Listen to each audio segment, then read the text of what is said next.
اعوذ باللہ من الشیطان الرجیم بسم اللہ الرحمن الرحیم۔ السلام علیکم ورحمۃ اللہ وبرکاتہ۔ عزیز طلبہ اور طالبات، آج ہم جماعت ہشتم اور جماعت نہم کے نصابی کتاب اسلامیات لازمی میں شامل سورہ انفال سے اپنے لیکچر کا آغاز کریں گے۔ عزیز طلبہ اور طالبات، سب سے پہلے ایک اچھی بات اور وہ یہ کہ علم کا پہلا اصول یہ ہے کہ اسے ادب اور سنجیدگی سے سنا جائے۔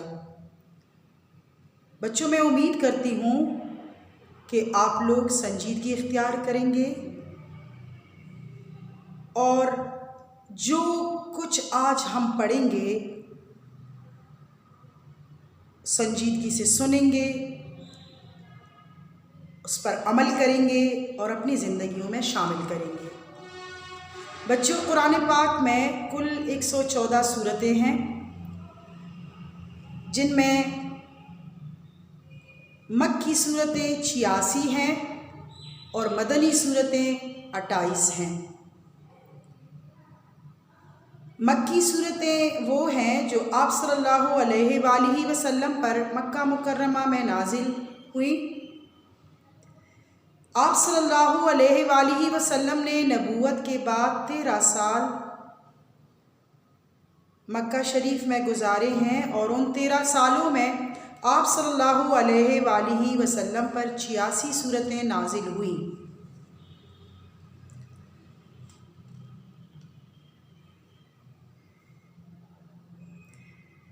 پھر ہجرت کے بعد مکہ مکرمہ چھوڑ کر مدینہ منورہ ہجرت فرما کر آپ صلی اللہ علیہ وآلہ وسلم پر 10 سالوں پر مشتمل ہے وہ عرصہ نبوت کا۔ ہجرت کے بعد آپ صلی اللہ علیہ وآلہ وسلم نے مکہ مکرمہ میں 10 سال گزارے اور ان 10 سالوں میں آپ صلی اللہ علیہ وآلہ وسلم پر 28 صورتیں نازل ہوئیں جو مدنی صورتیں کہلاتے ہیں اور جنہیں مدنی صورتیں کہتے ہیں۔ بچوں، مکی اور مدنی صورتوں کی ایک الگ پہچان ہے۔ مکی صورتوں میں اللہ تعالیٰ نے عقیدہ توحید اور عقیدہ آخرت تفصیل سے بیان فرمایا ہے اور زور دیا ہے، جبکہ مدنی صورتیں اسلامی شریعت اور معاشرتی نظام اور معاشرتی احکام پر مبنی ہیں۔ بچوں، سورہ انفال مدنی صورت ہے اور اس صورت میں زیادہ تر مضامین غزوہ بدر کے موقع پر کفار مکہ کے انجام بد، ناکامی اور شکست اور ان کے مقابلے میں مسلمانوں کی کامیابی اور فتوحات سے متعلق ہیں، جو مسلمانوں کے لیے احسان، انعام اور کفار کے لیے عذاب اور انتقام تھا۔ پیارے بچوں، سورہ انفال چونکہ غزوہ بدر کے متعلق ہیں تو آئیے ہم جانتے ہیں کہ غزوہ بدر کیوں لڑی گئی۔ غزوہ بدر کے لڑنے کی وجوہات کیا تھی؟ غزوہ بدر کیوں لڑی گئی؟ بچوں، کفار مکہ صدیوں سے بتوں کی پوجا کرتے تھے۔ کوئی اور عقیدہ انہیں ہرگز قبول نہیں تھا۔ جیسے یہودیت اور نصرانیت تو اسلام سے پہلے تھے، انہیں یہودیت اور نصرانیت بھی قبول نہیں تھے، یہ عقیدے بھی قبول نہیں تھے۔ یہاں بات ایک نئی مذہب کی تھی، اسلام کی تھی۔ کفار مکہ کسی بھی قیمت پر اپنے باپ دادا کا عقیدہ تبدیل کرنے یا قبول کرنا نہیں چاہتے تھے۔ حضور صلی اللہ علیہ وآلہ وسلم کو نبوت ملنے کے بعد کفار مکہ نے آپ صلی اللہ علیہ وآلہ وسلم کی سخت مخالفت شروع کی۔ بچوں، نبوت کے ابتدائی 3 سالوں تک تو صرف قابل اعتبار لوگوں کو اسلام کی دعوت ملتی رہی، لیکن پھر جب آپ صلی اللہ علیہ وآلہ وسلم کو اللہ تعالیٰ کی طرف سے حکم ملا کہ نبوت کا کھلے عام اعلان فرمائیں، تو قریش مکہ آپ صلی اللہ علیہ وآلہ وسلم اور آپ صلی اللہ علیہ وآلہ وسلم کے ساتھیوں سے کینہ، بغض اور نفرت کرنے لگے۔ آپ صلی اللہ علیہ وآلہ وسلم کو تکلیف اور نقصان دینے میں کفار مکہ کو سکون ملتا تھا۔ عقیدہ توحید اور اسلام کی تبلیغ تو دور، دین اسلام کے پیروکار کلمہ اور نماز بھی کھلے عام نہیں پڑھ سکتے تھے۔ کفار مکہ کو ہرگز گوارا نہیں تھا کہ مسلمان آرام اور چین سے رہے، لہٰذا انہوں نے مسلمانوں کو ہر طرح سے ستایا اور تکلیف دینے لگے۔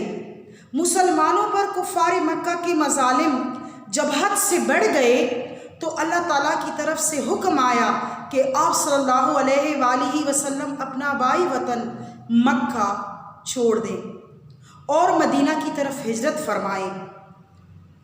عزیز بچوں،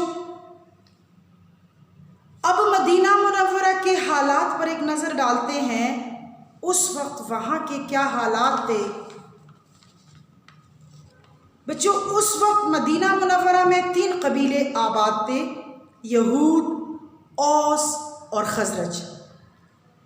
یہود حکمرانی کی پوزیشن میں تھے،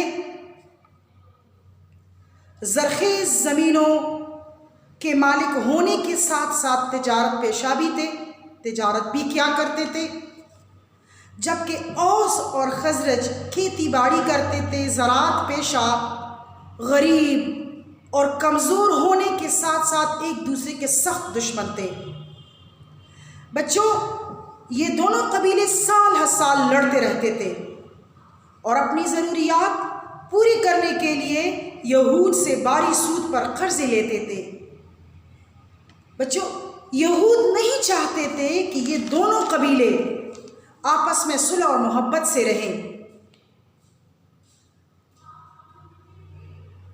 یہ دونوں قبیلے پورا سال محنت کرتے اور زمینوں کی آمدن یہود لے جاتے۔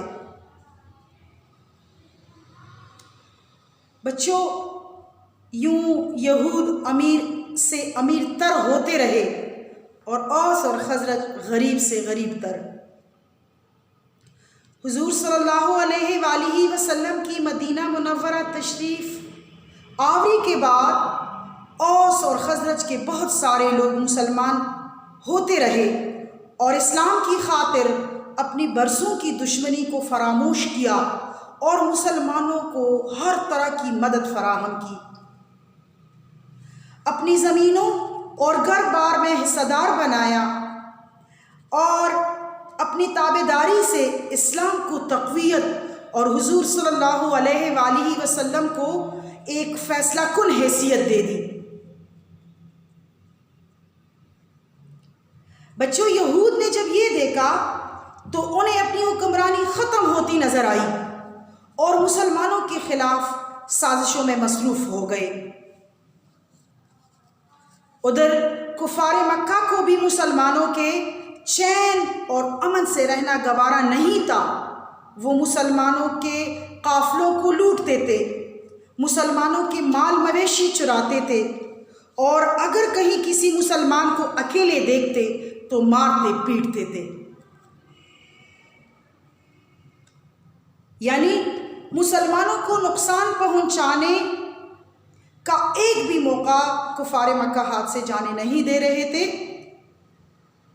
بچوں، اب ہجرت کے 2 سال پورے ہوئے تو اللہ تعالیٰ کی طرف سے اسلام کے دشمنوں سے نپٹنے کے لیے جہاد کا حکم آیا اور کفر و اسلام کی پہلی لڑائی لڑی گئی، غزوہ بدر۔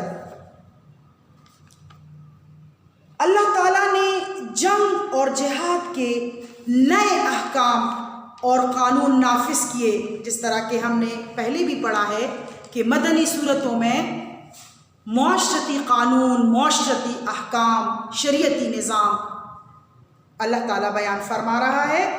سو غزوہ بدر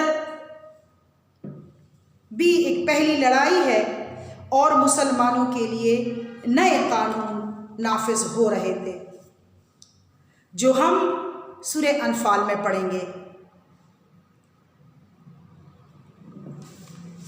اعوذ باللہ من الشیطان الرجیم، بسم اللہ الرحمن الرحیم۔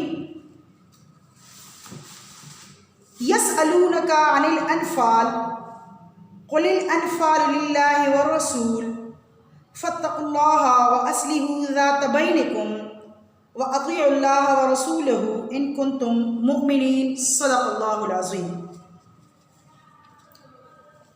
یسألونک، آپ صلی اللہ علیہ وآلہ وسلم سے پوچھتے ہیں، عن الانفال، مال غنیمت کے متعلق۔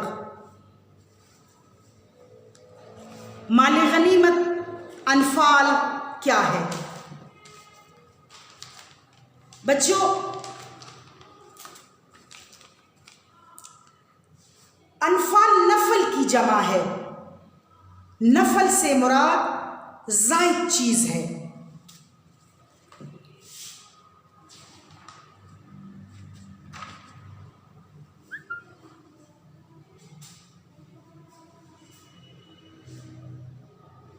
زائد چیز، ایک ایکسٹرا چیز، زائد ایک اور انعام، ایک اور فضل اللہ تعالیٰ کی طرف سے۔ جیسے ہم دن میں 5 مرتبہ نماز پڑھتے ہیں، یہ فرض ہے، نہیں پڑھیں گے تو اللہ تعالیٰ کی گرفت میں آئیں گے، وقت پر پڑھیں گے تو ثواب ملے گا۔ اب بچوں، زیادہ ثواب حاصل کرنے کے لیے ہم نفل زائد نماز پڑھتے ہیں۔ اللہ تعالیٰ کی خوشنودی حاصل کرنے کے لیے ہم نفل یعنی زیادہ کرتے ہیں۔ جیسے ہم چاشت نماز پڑھتے ہیں، اشراق نماز پڑھتے ہیں، صلاۃ تسبیح پڑھتے ہیں۔ سو یہ ہم اللہ تعالیٰ کی توجہ، اللہ تعالیٰ کے انعامات، اللہ تعالیٰ کے فضل اور اللہ تعالیٰ کی خوشنودی چاہتے ہیں، اس لیے ہم زائد پڑھتے ہیں۔ جس طرح ہم سال میں 1 مہینہ رمضان کے روزے رکھتے ہیں جو کہ فرض ہے، نہیں رکھیں گے تو اللہ تعالیٰ کی گرفت میں آئیں گے، اور احتساب اور ایمان کی نیت سے پڑھیں گے تو اللہ تعالیٰ راضی ہو جائے گا۔ اب اللہ تعالیٰ کی رضا کے لیے نیک بندے شوال کے 6 روزے رکھتے ہیں، نفل روزے۔ اللہ تعالیٰ کو زیادہ راضی کرنے کے لیے، اللہ تعالیٰ کی زیادہ خوشنودی حاصل کرنے کے لیے ہم محرم کے روزے رکھتے ہیں، جمعہ کے دن روزے رکھتے ہیں تو یہ روزے ہی لیکن نفلی کہلاتے ہیں۔ سو نفل مین زائد، کچھ زیادہ دینا۔ سمجھ میں آ گئی بچوں؟ اب یہاں اللہ تعالیٰ اپنے بے تحاشا انعامات اور فضل کے علاوہ اپنے نیک بندوں اور محبوب پیغمبر صلی اللہ علیہ وآلہ وسلم کو ایک زائد چیز انعام کر رہا ہے جو اس سے پہلے کسی امت کو نہیں ملی ہے، اور وہ مال غنیمت ہے۔ اس لیے مال غنیمت کو انفال کا نام دیا گیا۔ مال غنیمت یہ ایکسٹرا چیز ہے جو آپ صلی اللہ علیہ وآلہ وسلم سے پہلے کسی امت کو نہیں ملی ہے۔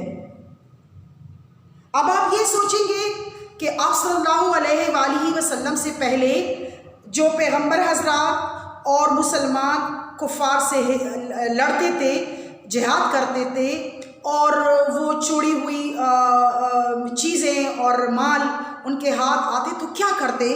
تو بچوں، جہاد اور قتال میں جب اس وقت پچھلے امتوں میں یہ دستور تھا کہ مال غنیمت ان کے لیے حلال نہیں تھا، تو تمام اموال غنیمت کو ایک جگہ جمع کر دیتے تھے، اور آسمان سے قدرتی طور پر ایک آگ یعنی ایک بجلی آتی تھی اور اس مال کو جلا کر خاک کر دیتی تھی۔